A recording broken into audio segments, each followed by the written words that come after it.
Hello, and welcome back to Speak English Daily. Hi, everyone. We are very happy to see you here today.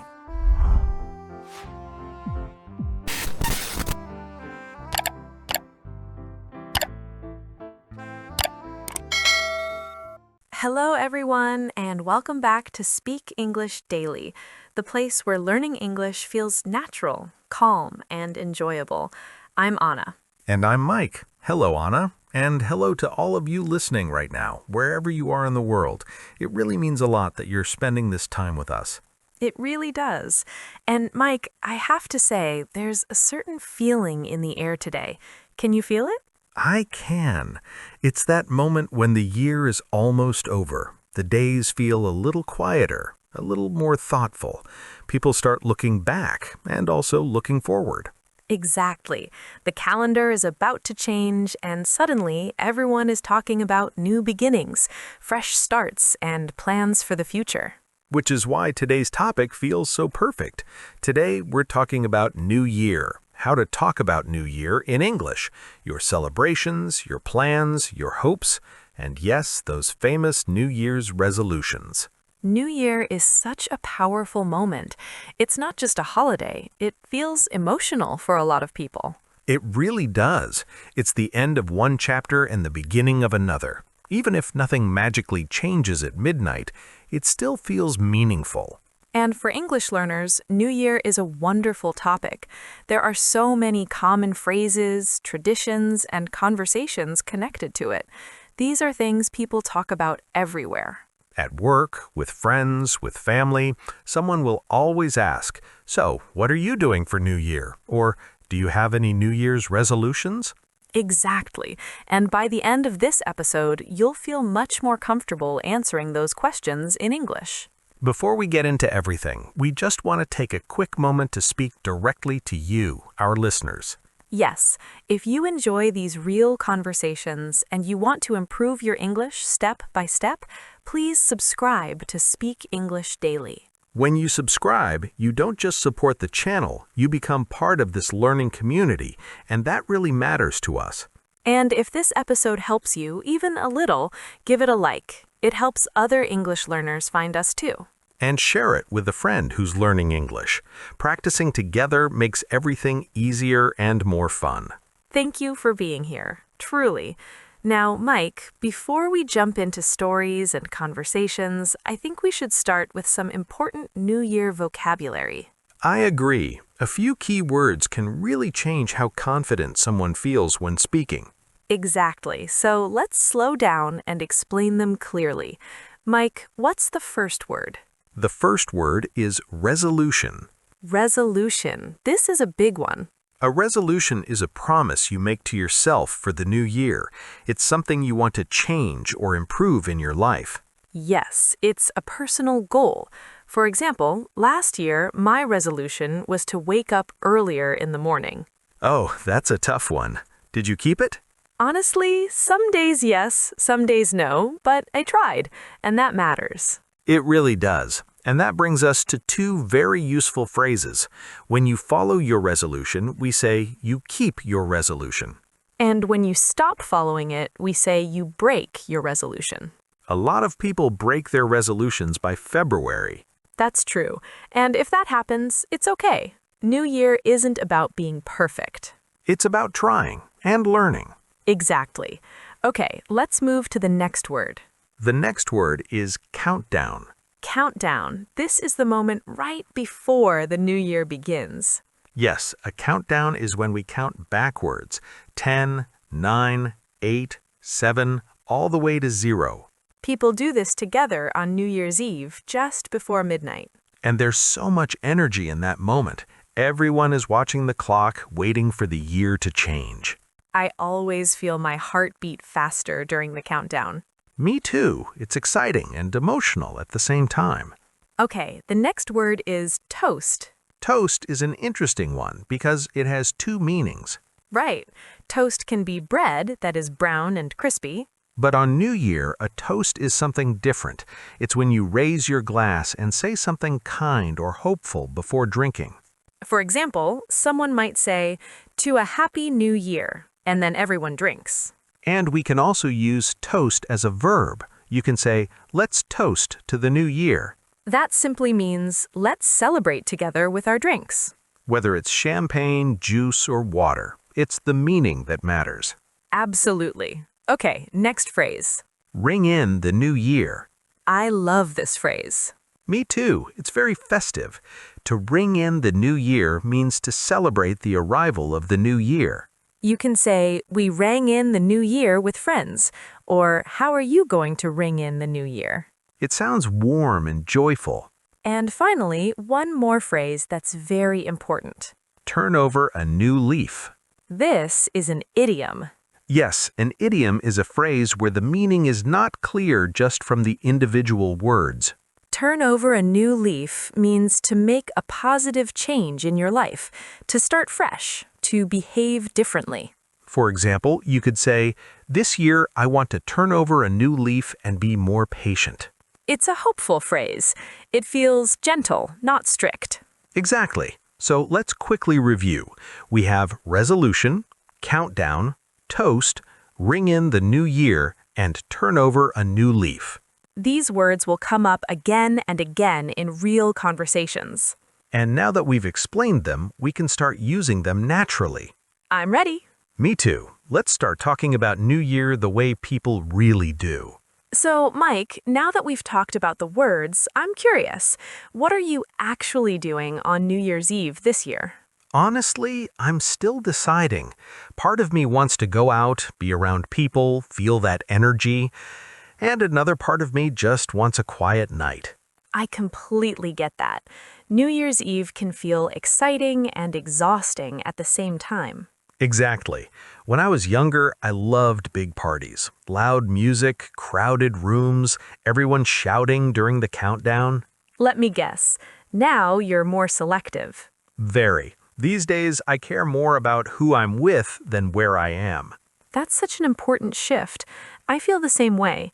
Some of my favorite New Year's Eves were very simple. Really? Not even a party? Not at all. One year, I stayed home with two close friends. We cooked dinner together, talked for hours, and completely forgot about the time.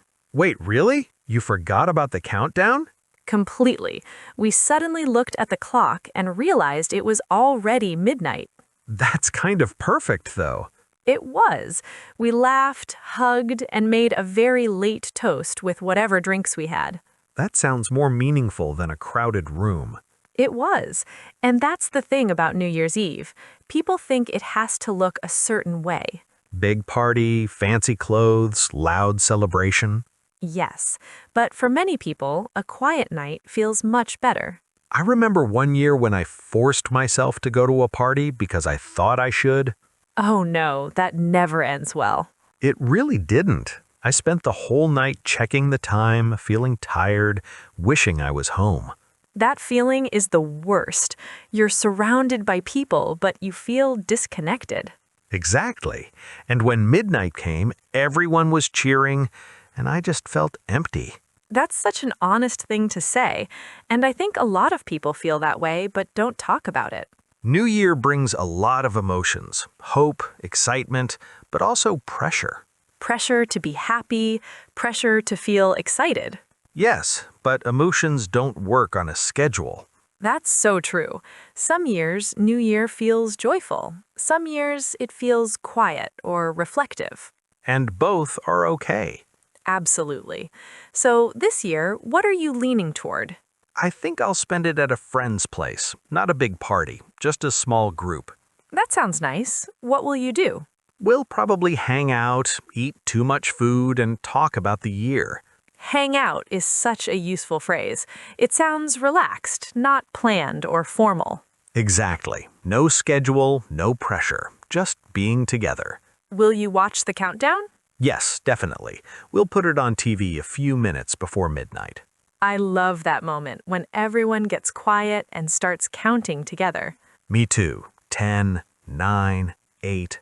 And suddenly, everyone's voice gets louder. And faster. And then 0. And then the cheers. The hugs. Sometimes tears. Tears? Yeah, I've seen people cry at midnight. Happy tears, emotional tears. That makes sense. It's a moment of release. Exactly. You carry so much through the year, and suddenly it's over. I remember one New Year's Eve when I cried too. Really? What happened?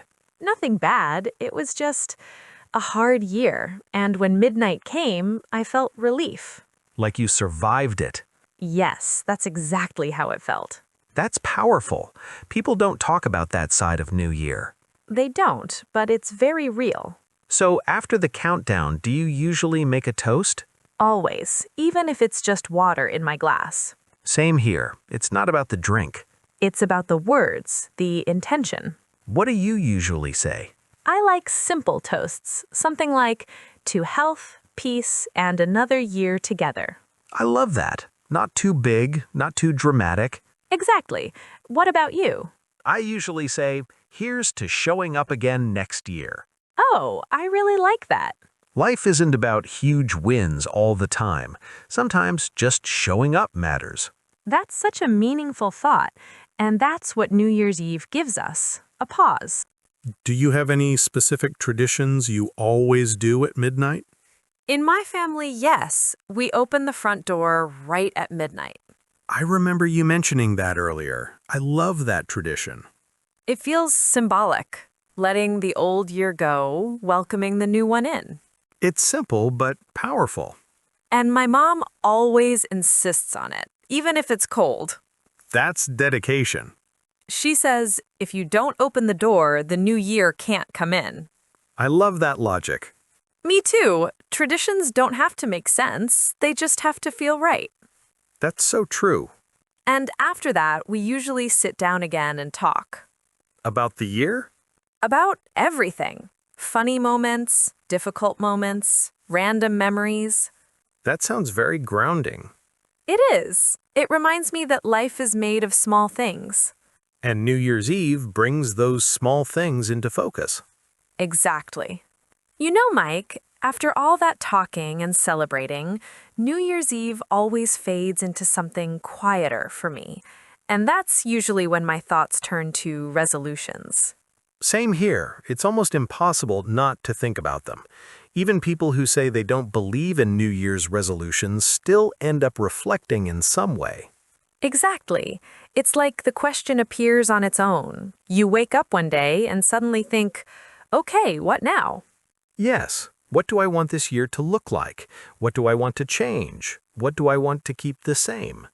And those questions can feel exciting, but also a little uncomfortable. Very uncomfortable sometimes, because you have to be honest with yourself. That's the hardest part. It's easy to say, I want to be better. It's harder to say how. Or why. I think the why matters a lot. I agree. When I was younger, my resolutions were very general. Things like, I want to be happier, or I want to be more successful. Those sound good, but they're hard to measure. Exactly. And when I didn't know if I was succeeding, I felt like I was failing. I've been there. One year, my resolution was simply be more productive. That's such a common one. And also very confusing. More productive doing what? At what cost? Right. You can end up feeling guilty even when you're resting. That's what happened to me. I was always thinking I should be doing more. So did you change how you make resolutions? I did, slowly. Now I try to make them smaller and more personal. I like that. Can you give an example? Sure. One year, my resolution was to go for a short walk every day, just 10 minutes. That sounds simple. It was, and that's why it worked. Even on busy days, 10 minutes felt possible. And how did it make you feel? Honestly, proud, calm, more connected to myself. That's such an important word, possible. Yes, if a resolution doesn't feel possible, it usually doesn't last. I learned that the hard way. One year, I made a long list of resolutions. Oh no, how long was the list? Very long. Wake up early, exercise every day, eat perfectly, learn a new language, save money, read more, be more social. That's a full-time job. Exactly. And after 2 weeks, I was exhausted. And disappointed, I imagine. Very. I felt like I had already failed and it was only January. That feeling can really take the joy out of a new year. It can. So now I usually choose one main resolution. Maybe two, but that's it. That's a healthy approach. This year, my resolution is actually very simple. I want to slow down more. Slow down. That's interesting. Yes, I want to stop rushing through everything. Meals, conversations, even rest. That's not an easy resolution, though. No, it's not, but it's important to me. I've noticed that when I slow down, I enjoy life more. That makes a lot of sense. My resolution this year is related, actually. Really? What is it? I want to be more consistent, not more intense. I love that distinction. In the past, I would start things with a lot of energy, new habits, new routines, and then I would burn out. So now you're choosing steadiness over excitement. Exactly. I don't need big changes. I need small habits that stay. That's such a mature way to look at it. I don't know about mature, but it feels kinder. Kinder to yourself. Yes, and I think that's something people forget when they talk about turning over a new leaf.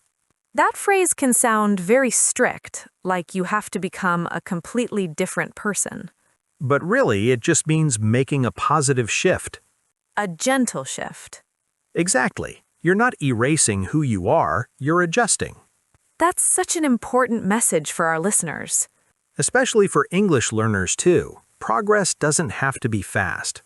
Yes, you don't have to suddenly speak perfectly. Showing up regularly is enough. You know, New Year's resolutions often connect to New Year's Day as well. They do. January 1st has a very different feeling from December 31st. Completely different. New Year's Eve is emotional and energetic. New Year's Day is quiet. Almost peaceful. For me, New Year's Day feels like a blank page. That's a beautiful way to describe it. I usually wake up late. I let myself sleep in without guilt. Same here. Sleeping in on New Year's Day feels deserved. It does. Your body needs rest after staying up late. And mentally, too, there's a lot to process. When I wake up, I don't rush. I make coffee slowly. I sit by the window. That sounds very calm. It is. I like starting the year without noise. I used to think I had to start the year doing something impressive. Like going for a run at 6 in the morning? Exactly. Or cleaning the entire house. That's a lot of pressure for day one. It really is. Now I see New Year's Day as a soft beginning. I love that phrase, a soft beginning. You still have 364 more days to do things. Exactly. There's no rush. Do you have any traditions on New Year's Day? Yes, my family usually has a long breakfast or brunch together. Brunch is perfect for that day. It is. No one is in a hurry. Everyone wears comfortable clothes. That alone makes the day better. We sit at the table for a long time. We talk, we laugh, we share plans. Do you talk about resolutions? Sometimes, but not in a serious way. More like sharing hopes. That feels healthier. I think so. It keeps things light. For me, New Year's Day is usually very quiet. I might go for a walk, then spend the afternoon at home. Doing what? Reading, watching something familiar, sometimes just sitting and thinking. Thinking about the year ahead? Yes, but also letting my mind wander. That's important too. Not every thought has to be productive. Exactly. Some thoughts just need space. I think New Year's Day teaches us something important. What's that? That beginnings don't have to be loud. I love that. They can be gentle, slow, and still meaningful. And that kind of beginning often lasts longer. Yes, just like good resolutions. Small, honest, and kind. I think that's a perfect way to think about it. You know, Mike, whenever we talk about New Year like this, I start thinking about how different it looks around the world.